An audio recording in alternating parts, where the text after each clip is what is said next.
C'est bon? Ouais. Vous C'est bon, m'entendez? oui. Oui, oui, c'est bon, merci. Je fais partie de Chemviron Parentis dans les Landes. On fait du charbon actif et donc c'est moi qui m'occupe du calcul, enfin de la surveillance des émissions, atmosphériques, donc du calcul de la TGAP et puis, bon, on travaille avec vous depuis très longtemps, quoi. Enfin, on vous verse la TGAP. Donc voilà, donc je souhaitais participer aujourd'hui pour, ben, enfin voilà, mieux connaître,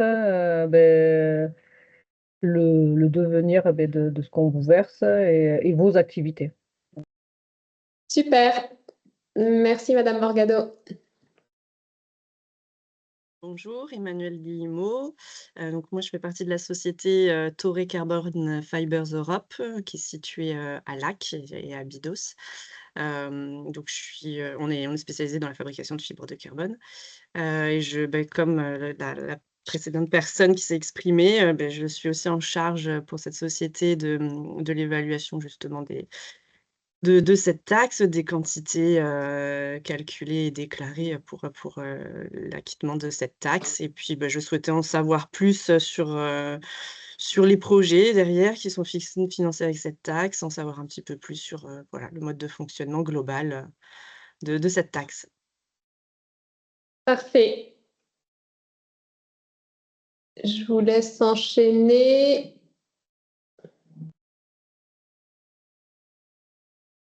Quelqu'un d'autre prend la parole? Prend au hasard, Madame. Ah, Monsieur Carmeil. Oui, allez, je me lance. Bon, j'ai pas la caméra. Donc Jean-Baptiste Carmeil, je travaille pour Eurenco à Bergerac, en Dordogne. Et donc également, on est contributeur, on est donateur à la Atmo Nouvelle-Aquitaine. Voilà, et puis nous, c'est surtout pour notre contribution avec les composés organo-volatiles. Et mon attente, c'est plus comprendre le fonctionnement général de cette taxe et de vous en tant qu'association. Super. Madame Cousin, Madame Culler, Madame Cousin, oui. Oui, bonjour.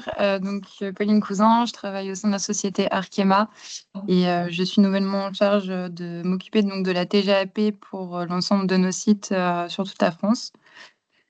Et donc, je participe aujourd'hui à ces meetings pour en savoir un petit peu plus. Cette tâche étant nouvelle pour moi. Parfait, super. Et moi, Géraldine Perrier, donc je travaille chez Arkema également et je fais la passation avec Pauline qui vient de parler chez Arkema, où nous compilons 14 sites pour la société Arkema France. OK. Donc avec d'autres régions également? Oui. Parfait. Madame Culler?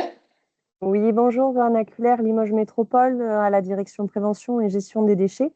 Je suis en charge du suivi d'exploitation de la centrale énergie déchets.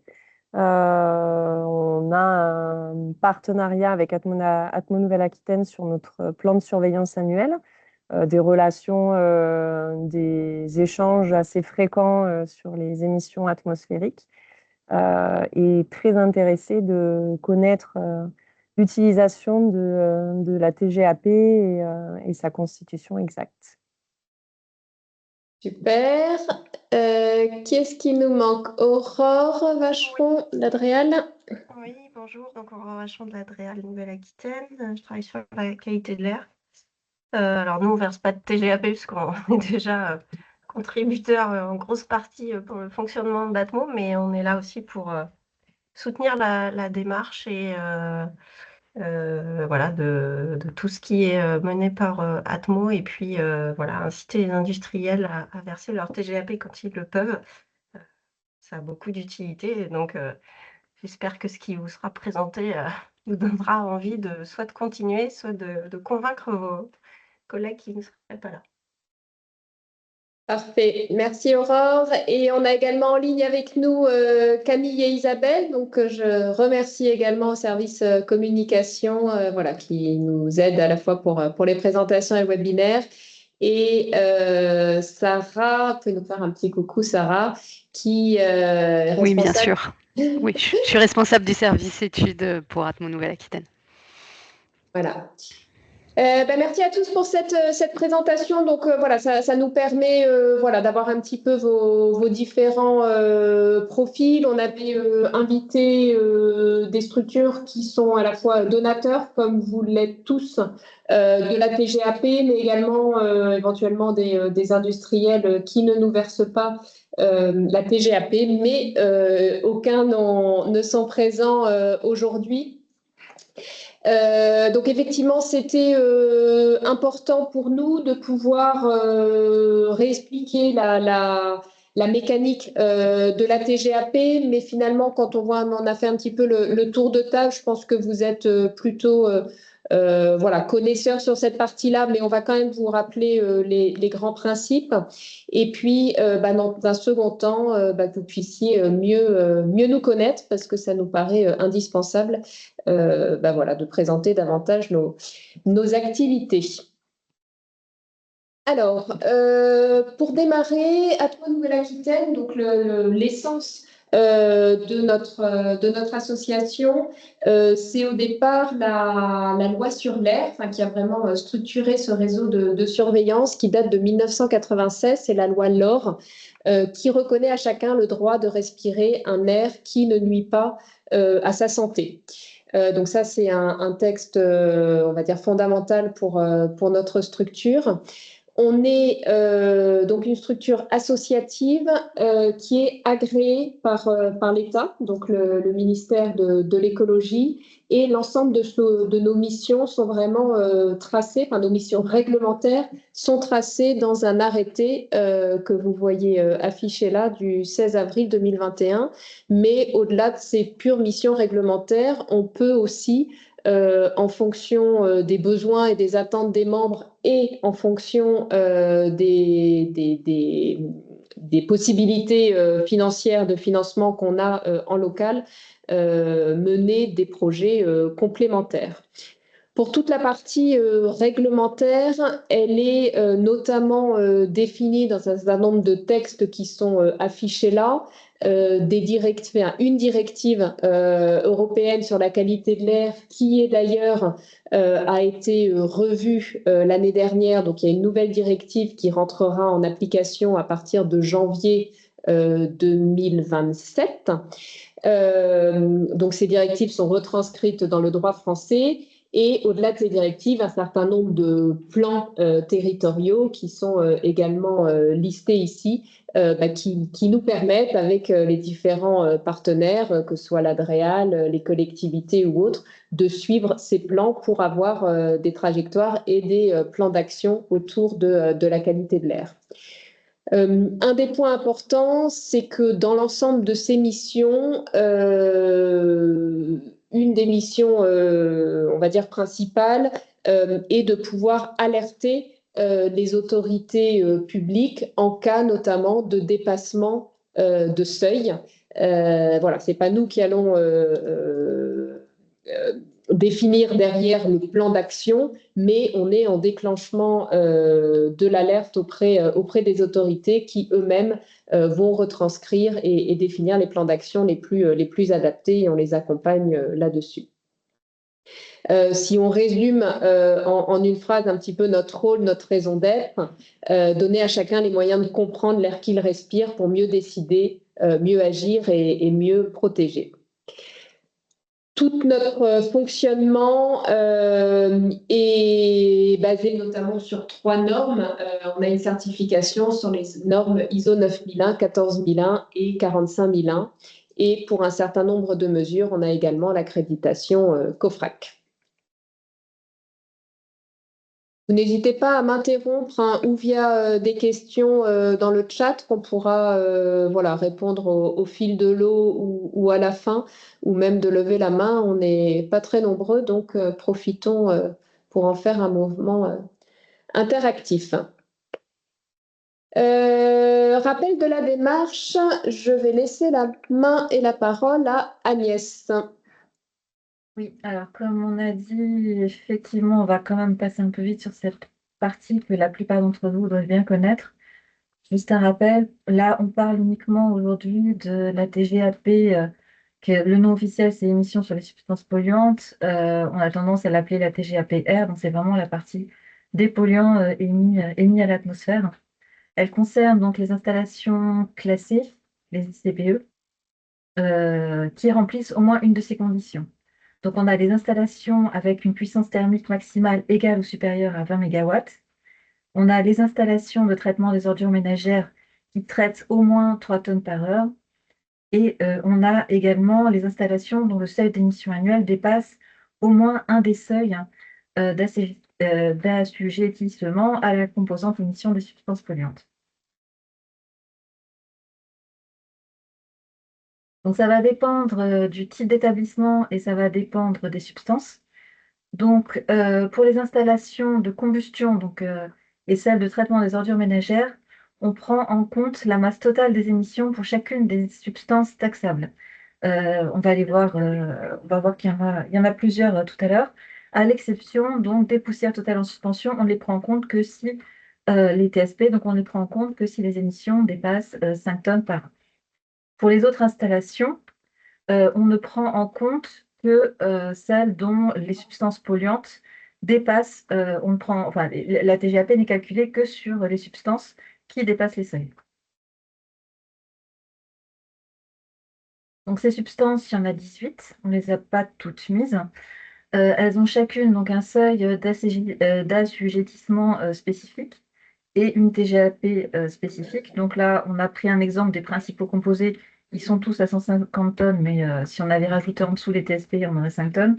C'est spécifique donc à chacun des polluants. On a donc le tarif qui est donc défini par tonne ou par kilo et qui évolue chaque année. Donc là, on a mis sur le site donc, des impôts, les valeurs pour l'année 2025 ont été mises en ligne. Donc, on les a mis pour ces quelques substances. Donc, le calendrier. Donc, nous, on n'intervient pas vraiment, du moins pas directement, dans la collecte de la TGAP. C'est quelque chose qui se passe donc entre les impôts et les industriels. Nous, tout ce qu'on fait finalement, c'est de renvoyer des courriers pour rappeler que les industriels de la région Nouvelle-Aquitaine ont la possibilité de faire une promesse de don à Atmo Nouvelle-Aquitaine et puis de faire le don libératoire au printemps. Le calendrier, vous le connaissez, ça se passe donc en fin d'année, on va bientôt y arriver.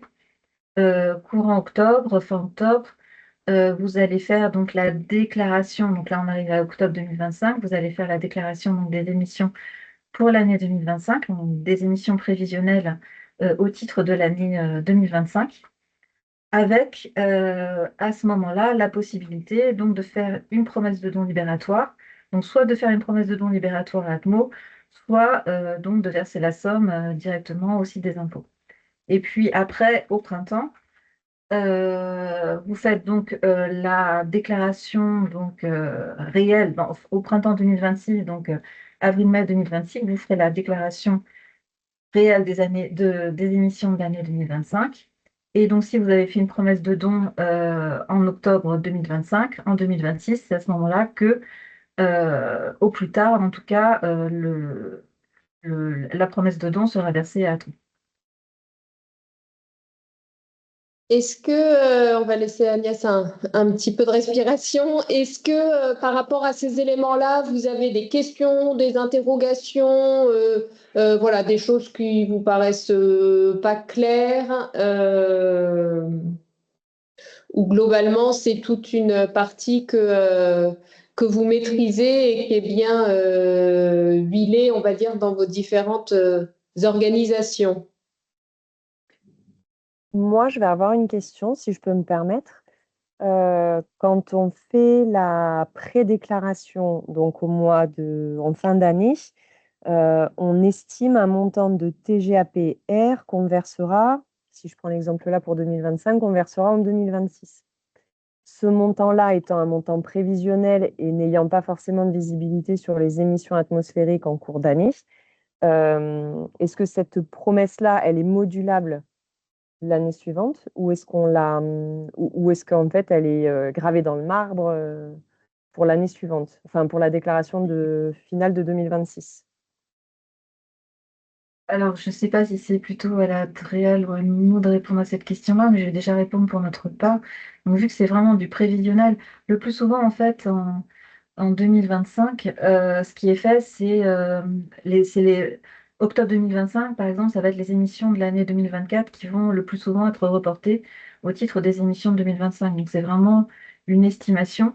Vous avez à ce moment-là la possibilité dans le formulaire de moduler, si vous savez réellement que vous n'avez pas eu d'activité en 2025, au contraire que l'activité a doublé, vous avez la possibilité de moduler à la hausse ou à la baisse dans le formulaire d'octobre euh, les émissions donc, de l'année 2025. Et c'est justement dans cette modulation à la baisse, que vous pouvez inscrire promesse de don à Tour Nouvelle-Aquitaine. Et la promesse de don, donc vous pouvez soit donner l'intégralité de la TGAP jusqu'à un seuil de 171 000 euros, soit une partie de la TGAP. Et donc, vous modulez donc, dans cette case-là la promesse de don que vous faites à Atmos Nouvelle-Aquitaine. Et donc, en avril-mai de l'année suivante, donc 2026, c'est là que réellement vous réajustez sur les années réelles, sur les émissions réelles de 2025. Et donc, en 2026, vous inscrirez réellement la valeur réelle. Et par rapport à la promesse de don, elle sera également ajustable par rapport au tarif TGAP que vous avez réellement à payer sur les émissions réelles de 2025. Je ne sais pas si je réponds à votre question. Parfaitement, et c'est très clair. Merci beaucoup. Il y avait une question également dans le chat que j'ai vu passer. Comment sont fixés les tarifs et leurs évolutions? Ce que je sais, c'est que ce n'est pas nous qui les fixons. Après, Agnès, je ne sais pas si on a des éléments de réponse par rapport à ça. Nous, on les a en consultation comme vous. Effectivement, ils peuvent évoluer. Il peut y avoir un pourcentage voilà, global d'augmentation qui est mis. Mais voilà, on n'a pas de détails effectivement sur comment sont fixés ces montants. Peut-être, Claire, Ouais. un élément de réponse, alors ça ne correspond pas aux 1 ou 2% d'évolution, entre guillemets, du coût de la vie qui pourrait se mettre sur 2025, 26, etc. Mais par le passé, il y a eu des coûts à la tonne qui ont été multipliés par 2, notamment sur les oxydes d'azote. Et ça, c'était lié à une stratégie nationale qui était de dire la TGAP, elle sert plutôt à tendre vers la limitation des émissions industrielles et donc à amener les industriels à pouvoir faire des travaux complémentaires sur la dépollution. Et donc, le coût avait à l'époque été élevé significativement pour booster en fait les industriels ou les collectivités qui ont en charge des sites industriels à aller vers de l'amélioration en matière d'émissions de polluants atmosphériques.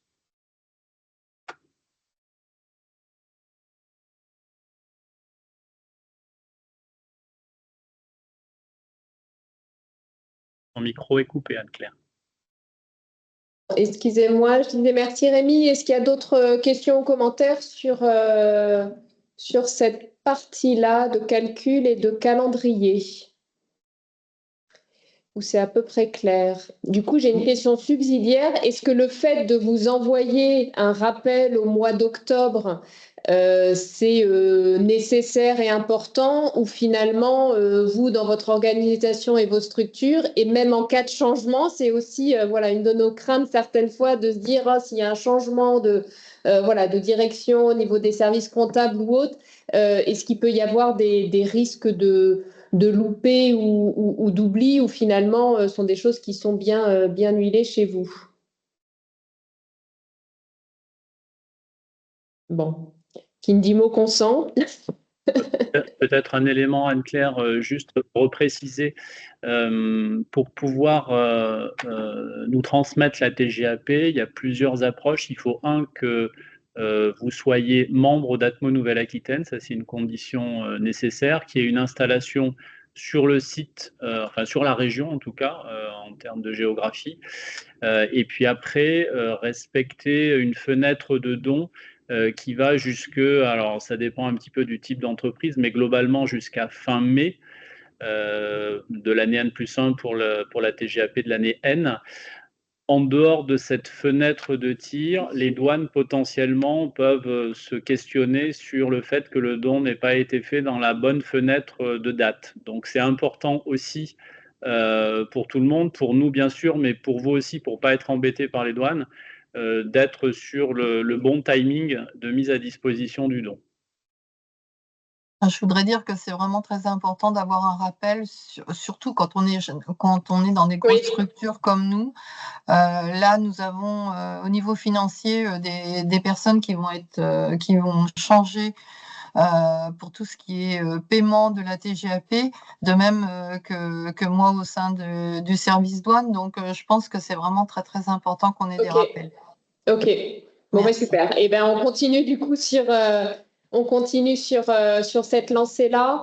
Et effectivement, comme le dit Rémi, voilà, donc il y a 2 actions qui sont vraiment à faire de votre côté. C'est ce mois d'octobre où effectivement vous devez ou verser l'acompte à l'État ou nous faire ou déclarer la promesse de don. Auquel cas, les versements ne seront que l'année suivante.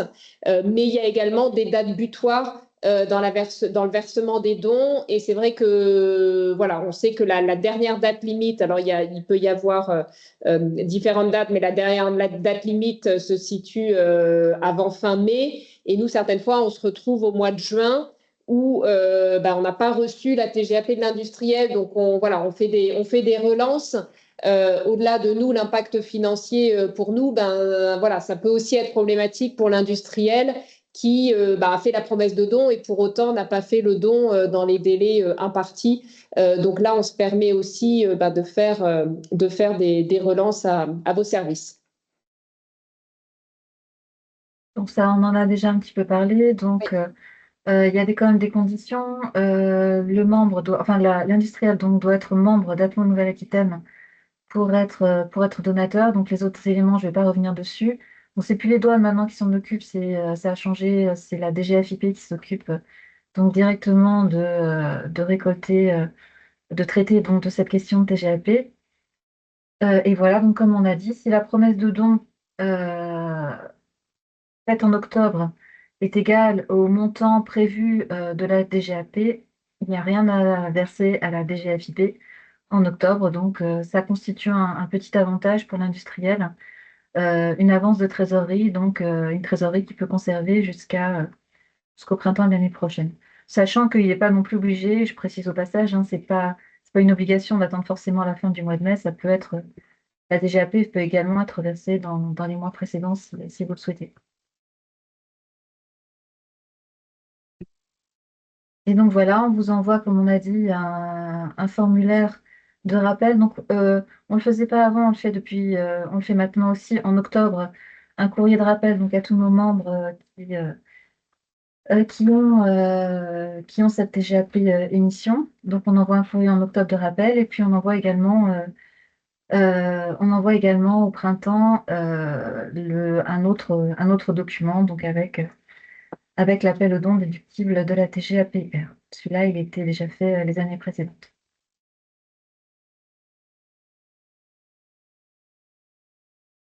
Je laisse la parole donc à Anne-Claire, je crois. Oui, peut-être juste pour finir sur le plan financier. Donc c'est je crois qu'on le voit sur une slide suivante. Je vais juste faire la bascule.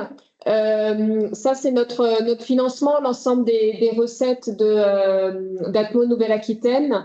Donc, on a 3 gros piliers de financement de notre structure.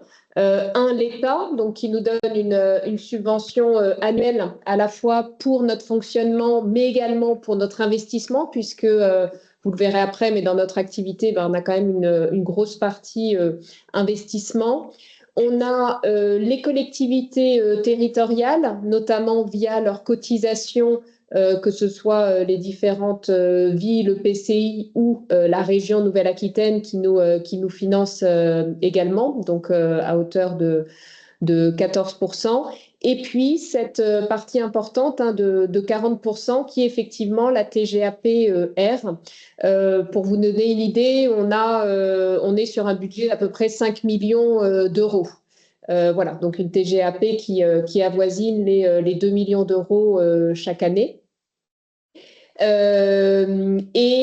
Suivant les années et suivant les possibilités de l'association et ses besoins, on a une partie de la TGAP que l'on va affecter pour notre fonctionnement et une partie de la TGAP, voilà, mais qui est plutôt aux alentours de entre 100 et 200 000 euros hein, sur les, je dis 2 millions, mais là on est plutôt autour de 1,9 million. On va avoir entre 100 et 200 000 euros qui peuvent être affectés à notre investissement. Donc, on va vous expliquer dans une deuxième partie tout ce qu'on fait avec la TGAP. Deux éléments. Donc, je reviens sur la carte qui était ici à l'instant. Là, c'est pour vous donner un petit peu une idée sur l'ensemble de la région, du nombre d'industriels qui aujourd'hui sont donateurs de la TGAP par département. Et sur cette carte-là, on a l'ensemble des industriels qui ne sont pas encore, ou qui ne sont pas donateurs de leur TGAP. Voilà, donc c'est un challenge un petit peu pour nous d'aller les chercher. Comme disait Aurore, voilà, on essaye déjà de les identifier. Et puis ensuite de les contacter pour les encourager finalement à verser cet argent qui de toute façon doit être versé sous forme de taxes, que ça puisse profiter localement et pour des actions en faveur de la qualité de l'air en local. Dernier élément sur l'aspect financier. Pour nous, vous voyez que c'est la part importante du budget et vous êtes tous ici de près ou de loin, mais certainement beaucoup de près à piloter des budgets et gérer des opérations financières. Quand on fait nos budgets, donc là par exemple, on est en train de finaliser notre budget pour 2026. On a un point d'interrogation sur cette TGAP que l'on percevra au plus tard en mai 2026. Donc c'est un point, un élément de notre budget qui est à la fois extrêmement important et sur lequel on a vraiment très très peu alors de maîtrise, c'est sûr et certain, mais ce dont on manque, c'est de la connaissance. Et finalement, ce que vous allez nous verser au mois de mai de l'année suivante est en lien avec vos émissions de l'année 2025. Donc, en même temps qu'on vous envoie ce courrier pour vous rappeler voilà, les dates à respecter, on vous demande aussi, dans la mesure du possible, même si, comme on l'a dit tout à l'heure, ce n'est qu'un estimatif, mais de pouvoir avoir un estimatif de ce que vous pensez nous verser au mois de mai l'année suivante. C'est un élément qui est, en termes de compilation budgétaire, qui est extrêmement précieux et important pour nous, pour qu'on puisse se projeter.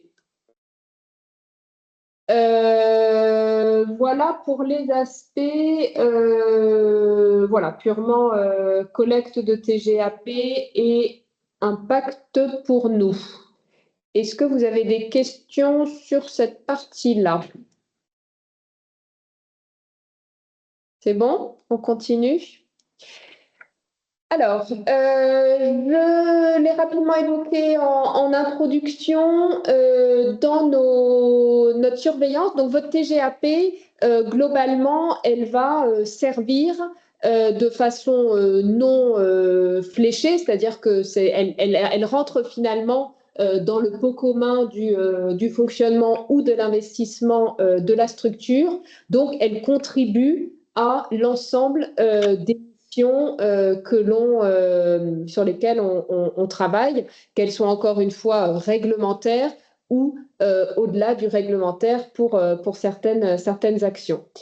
Nos missions principales, on les résume ici en 4 grosses sections. Donc, tout ce qui est en lien avec la surveillance et la prévision, puisqu'on a un certain nombre de stations de mesure qui sont réparties sur le territoire. On en a une 40aine sur le territoire, mais ne pouvant mettre une station de mesure à chaque endroit du territoire, on travaille également beaucoup avec de la modélisation et pour pouvoir notamment aussi prévoir les concentrations de pollution pour les jours à venir, le lendemain et le surlendemain.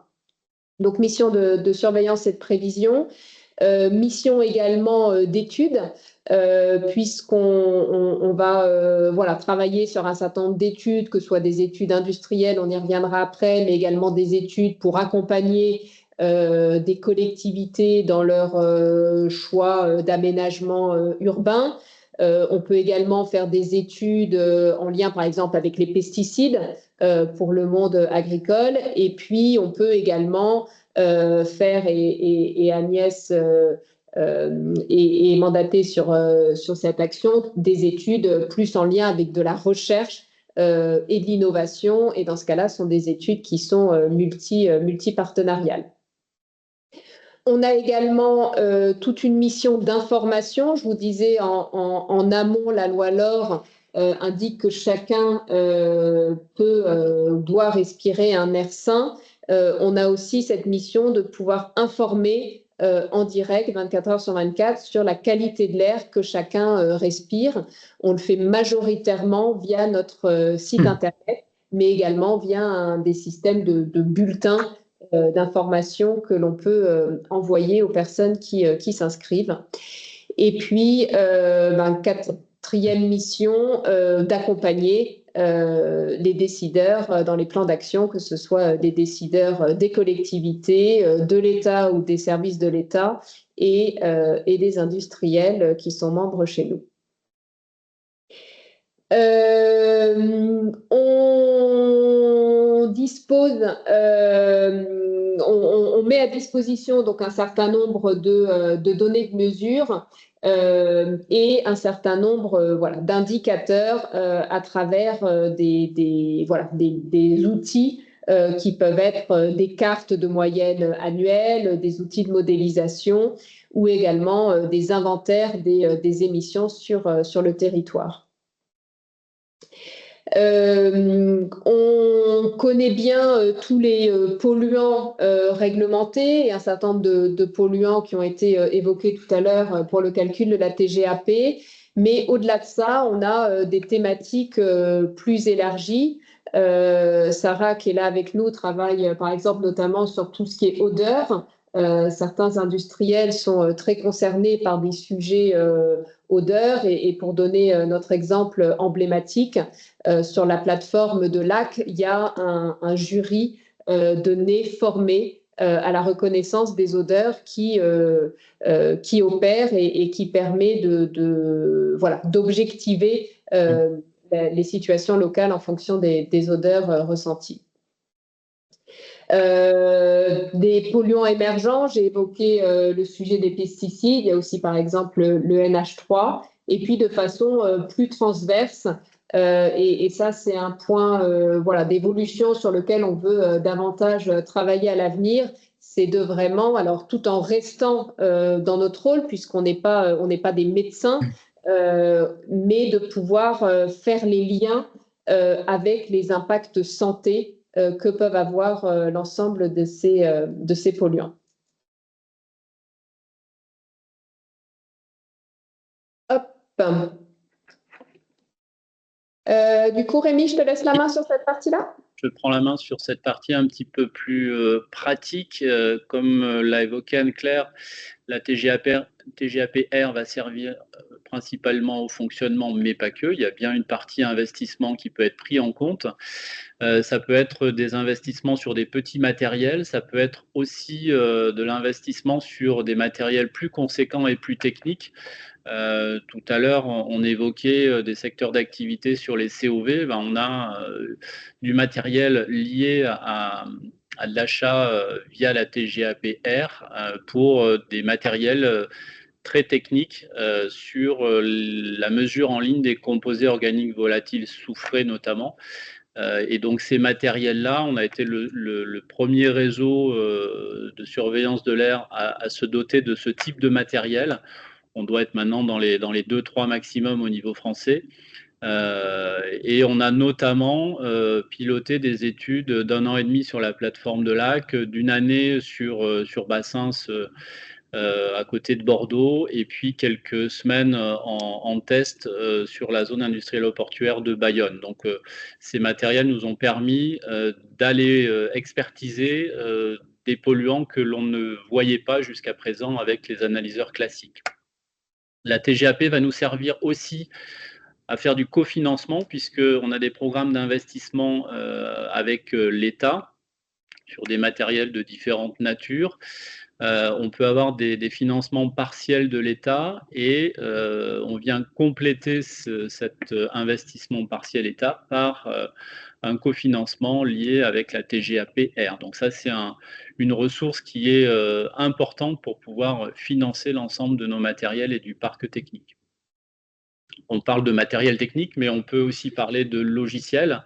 La TGAP peut nous aider à gérer tous les logiciels de modélisation à l'échelle des territoires. Alors, une partie est gérée dans le fonctionnement, mais on peut aussi avoir des investissements liés à des logiciels qui permettent la modélisation, notamment de retombées de panache. Lorsqu'on fait des plans de surveillance autour du VE, par exemple, des plans réglementaires, on peut mettre en musique une modélisation de retombées de panache pour voir où on va positionner au mieux, en fonction des conditions météo et de l'ensemble des éléments, les matériels. Et donc, on peut établir des cartes de retombées de panache autour de sites industriels notamment. On fait un certain nombre d'études industrielles. Là, je vous ai listé sur l'année 2024, on en avait 11 de terminés, plus 16 qui étaient en cours et qui se prolongent sur l'année 2025. C'est à peu près une cinquantaine d'études que l'on gère par an sur différents secteurs d'activité. Il y a de l'urbain, mais il y a une forte implication de l'industriel. Et vous avez notamment à droite des exemples d'études industrielles que l'on peut être amené à réaliser en mettant en œuvre et à disposition des matériels qui ont été acquis avec des financements État pour partie, mais également avec des financements qui peuvent provenir de la TGAP-R. Voilà, différents exemples. Zone aéroportuaire sur Bordeaux, l'aéroport. On va faire de la mesure de différents polluants, des particules ultra fines. On peut faire de la modélisation, on peut faire de l'inventaire des émissions. Je ne rentre pas dans le détail, mais si vous avez des questions, vous pourrez y revenir sans difficulté. Je sais que... Oui, pardon ? Non, pardon. Je croyais qu'il y avait une question.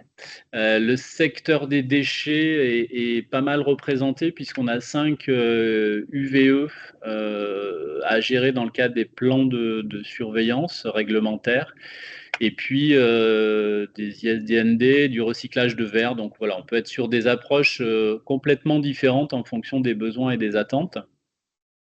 Sur le secteur de l'industrie chimique, alors, chimie pure, mais ça peut être après des éléments dérivés type batterie, par exemple. Industrie papetière, on est également présent. Sur la partie rénovation énergétique, plus sur le volet isolation, donc des plans de surveillance autour d'installations de fabrication de laine de roche, par exemple.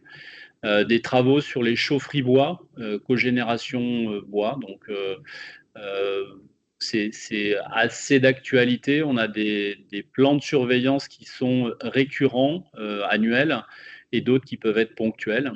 Et puis tous les travaux que l'on mène assez régulièrement sur des zones majeures, sur la zone industrielle portuaire de La Rochelle, de Bayonne, de Bassins, où on peut avoir des stations fixes ou des stations mobiles pour aller chercher des polluants spécifiques en fonction des besoins des différents industriels. Donc ça, c'est plutôt tout ce que l'on peut amener en matière de capacité d'expertise.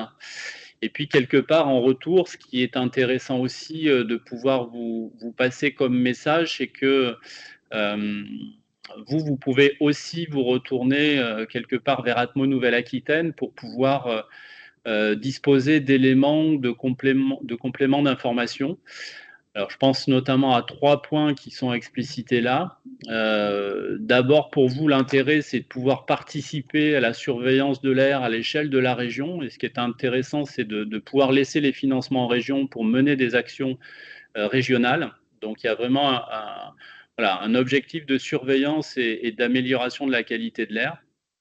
Le deuxième point, il est pouvoir répondre à vos besoins techniques, vos besoins d'expertise, où on peut amener, nous, l'engineering et notre expertise sur la partie qualité de l'air, tant sur la modélisation que sur la mesure à proprement parler et l'aide à la décision que l'on peut avoir sur l'intérêt d'aller vers telle ou telle surveillance dans le cadre de plans réglementaires, notamment en lien avec l'inspection des installations classées. Peut-être juste, Rémi, ce qu'on n'a pas précisé, parce que ça nous paraît évident, c'est que nous, on se positionne vraiment en exposition des populations, donc on n'a pas vocation à faire des mesures voilà, à l'intérieur des enceintes ou pour les réglementations des émissions aux cheminées, mais vraiment sur l'exposition des populations alentours. Oui, tout à fait. C'est air ambiant et c'est les plans de surveillance air ambiant, air extérieur, effectivement, et pas du tout sur la partie émissions cheminées. Donc du coup, ça peut amener, c'est le cas avec de nombreux industriels, à pouvoir échanger sur les besoins et les attentes qu'ils peuvent avoir. Échange en direct ou éventuellement échange aussi par l'intermédiaire de syndicats professionnels. Hein. Ça peut être le cas de certains syndicats, notamment Franchimie, avec qui voilà, on travaille et qui sont membres de notre structure. Donc on peut aussi avoir cette approche, cet échange et cette expertise avec l'entreprise, mais aussi avec les représentants des différentes entreprises. Pouvoir aussi réfléchir sur des besoins en termes d'études industrielles, alors à façon, parce que chaque structure va avoir ses propres besoins en fonction de ce qui leur est demandé par l'inspection des installations classées. On peut mettre en place, comme ça a été le cas sur différents sites, des modélisations, des travaux d'inventaire des émissions, donc des tonnes de polluants qui sont sur la zone considérée. Et puis toute une batterie de mesures avec des polluants plus ou moins exotiques en fonction des besoins et des attentes. Et donc nous, on va être en capacité de mettre les matériels de mesure ou les laboratoires d'analyse en face pour pouvoir répondre à ces attentes-là. Et ça peut bien sûr passer par des plans de surveillance réglementaires. C'est le cas souvent, et notamment sur les UVE qui sont réglementés de ce point de vue.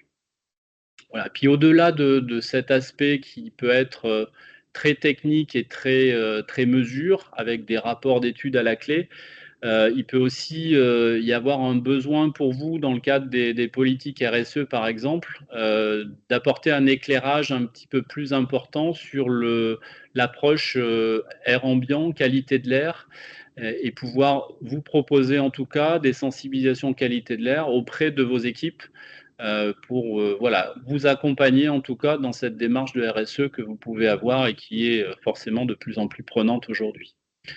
Donc voilà, ça, ce sont des éléments qu'on peut évoquer. Je pense qu'ils sont aussi à façon en fonction des besoins et des attentes de chacun. Donc, il y a en face différents services chez nous qui peuvent réceptionner la demande, le besoin et se rapprocher après de vous pour essayer d'être le plus efficient sur le besoin.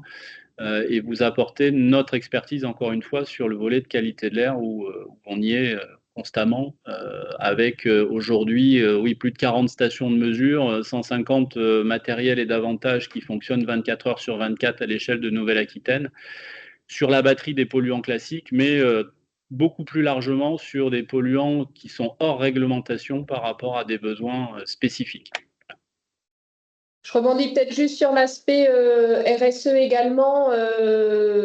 Les industriels que vous êtes aujourd'hui travaillent beaucoup notamment sur la décarbonation de vos process. Et très souvent, qui dit décarbonation, il y a un co-bénéfice aussi sur la qualité de l'air. Voilà, donc bien penser à valoriser effectivement, au-delà de la décarbonation, les impacts positif sur la qualité de l'air. Je dis toujours qu'on est schizophrénique chez Atmo-ENA, puisque, voilà, comme vous l'avez vu, on arrive à maintenir nos activités grâce à la TGAP, mais on se réjouit aussi pour pour nous tous quand les TGAP baissent, puisque ça veut dire également qu'il y a moins d'émissions dans l'air. Et souvent, quand on observe ces baisses de TGAP, c'est aussi parce que vous avez mis en place des process plus vertueux. Voilà, on a fait à peu près le tour de ce qu'on souhaitait ou pensait vous présenter cet après-midi. Et on est à votre écoute si vous avez d'autres questions sur ce qui a été présenté ou si vous souhaitez qu'on aille au-delà. On a 10 petites minutes. On s'était fixé une heure et on a 10 petites minutes qui nous restent. Oui, j'aurais une petite question. Quand vous dites que vous mettez à dispo votre expertise, là, notamment pour faire peut-être des caractérisations ou des mesures, donc on a bien compris que c'est en dehors des sites. Si on a une problématique, en fait, on peut vous contacter et voir avec vous si vous pouvez faire des mesures ou comment ça se passe? Oui, tout à fait. On a effectivement, comme ça a été rappelé, une partie de notre activité qui est purement sur le réglementaire, en air ambiant, et une partie à destination en fait de nos membres. Et là, on peut être amené à faire, alors quels que soient les membres, des études urbaines, des études industrielles, des pesticides, plein d'autres choses. Mais si on focalise sur le besoin industriel. Excuse. Oui, je disais sur les besoins industriels, on va être en capacité de vous écouter sur vos besoins. Si l'industriel a des besoins nouveaux en termes de plan de surveillance réglementaire ou de besoins locaux de surveillance, d'aller mesurer tel ou tel polluant de telle ou telle façon. Voilà, nous, on est en capacité de pouvoir vous accompagner, de travailler en amont avec vous sur ce que l'on pourrait imaginer en fonction de vos besoins et du coup de vous proposer quelque chose qui soit clé en main, à la fois d'un point de vue polluant, plan de surveillance, timing, durée, voilà. Et ça, on le fait régulièrement. D'accord. Johanna peut en témoigner sur le côté Limoges Métropole pour l'UVE de Limoges notamment, où en amont, on va mettre une modélisation de retombées de panache pour voir où positionner les matériels, mettre à disposition l'ensemble des éléments par écrit en termes de plan de surveillance. Et après, ces éléments-là sont discutés entre l'industriel ou la structure qui gère l'activité industrielle et l'ADREAL pour base de plan de surveillance réglementaire. Donc, on n'est pas directement, nous, en face de l'ADREAL, même si on peut avoir des discussions par ailleurs, puisque c'est quand même l'industriel qui est responsable de son plan de surveillance.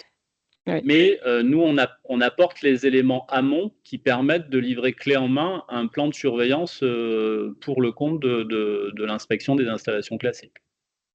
Et juste quand même pour préciser sur des études comme ça, elles ont besoin d'être financées. Donc on vous fait une offre financière chiffrée, quand vous l'avez vu dans notre camembert un petit peu plus haut. Voilà, c'est 7% ici d'études et des prestations. Donc voilà, on réfléchit ensemble effectivement à ce que ça peut demander en termes, est-ce que c'est que du temps et de l'ingénierie? Est-ce que c'est une étude sur 1 mois, 2 mois, 3 mois, auquel cas on a effectivement une part matérielle. Donc le matériel, ça on le met à disposition gratuitement puisque c'est le matériel courant que l'on a et qui va tourner d'une étude à l'autre.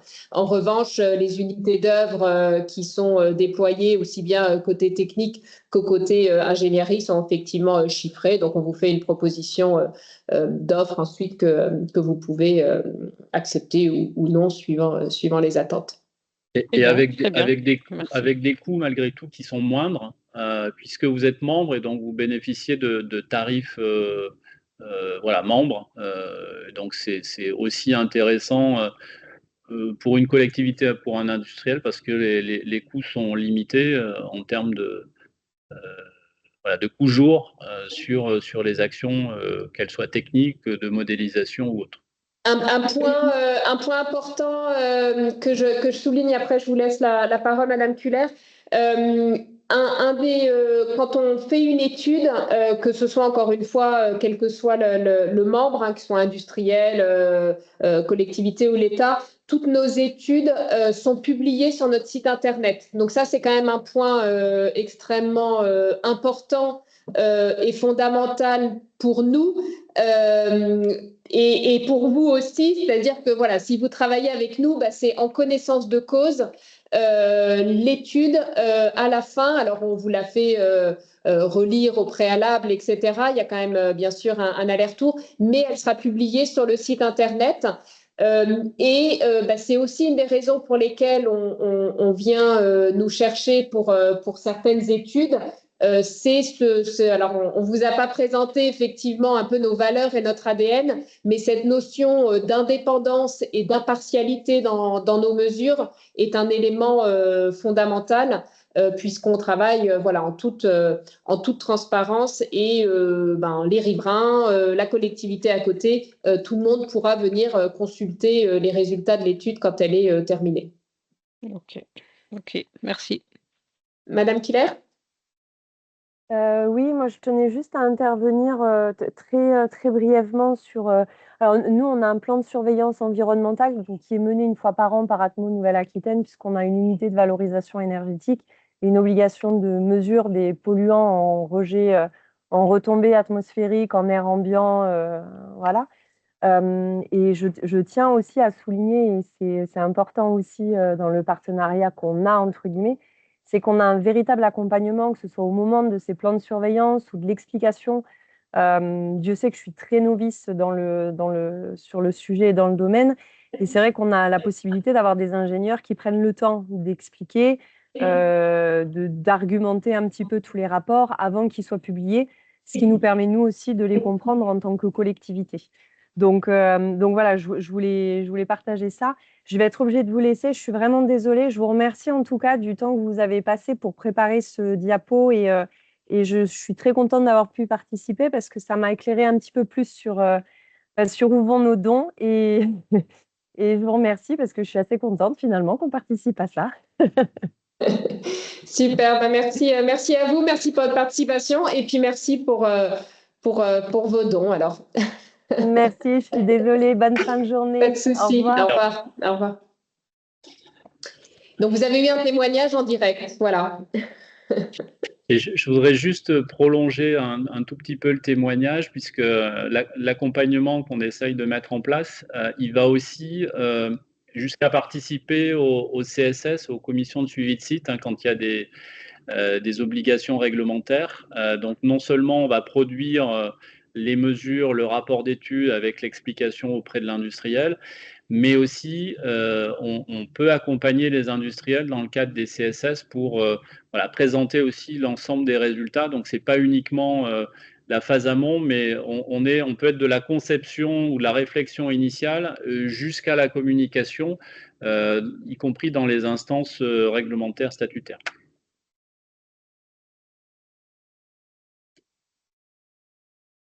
Est-ce que vous avez d'autres questions, commentaires ou ajouts? C'était un peu une première pour nous. En tout cas, ça faisait voilà, quelques temps qu'on n'avait pas fait de webinaire comme ça sur la TGAP. Voilà, ça nous paraissait important de vous dire finalement ce qu'on faisait avec vos dons. Voilà, c'était assez général, mais n'hésitez pas, voilà, ou dans le cadre d'études, ou même tout simplement voilà, pour mieux nous connaître ou mieux approfondir ou connaître vos enjeux, à nous solliciter et on viendra vous rencontrer avec grand plaisir. Camille vous a mis en partage là dans le chat un petit sondage, donc n'hésitez pas aussi, il est très simple, très court, ça vous prendra 30 secondes pour y répondre. Donc n'hésitez pas également à cliquer sur le lien et ça nous permet toujours de nous améliorer. Et on leur envoie le support. Julie me dit dans l'oreillette qu'on vous envoie qu'on vous enverra le support. Voilà, donc vous pourrez aussi le partager en interne si besoin. Parfait. Et ben, je propose de clôturer ce webinaire et merci pour votre participation. Bonne Merci journée. à vous. Merci. Merci à vous. Pareillement. Bonne journée, au revoir. Au Au revoir. revoir. Au revoir.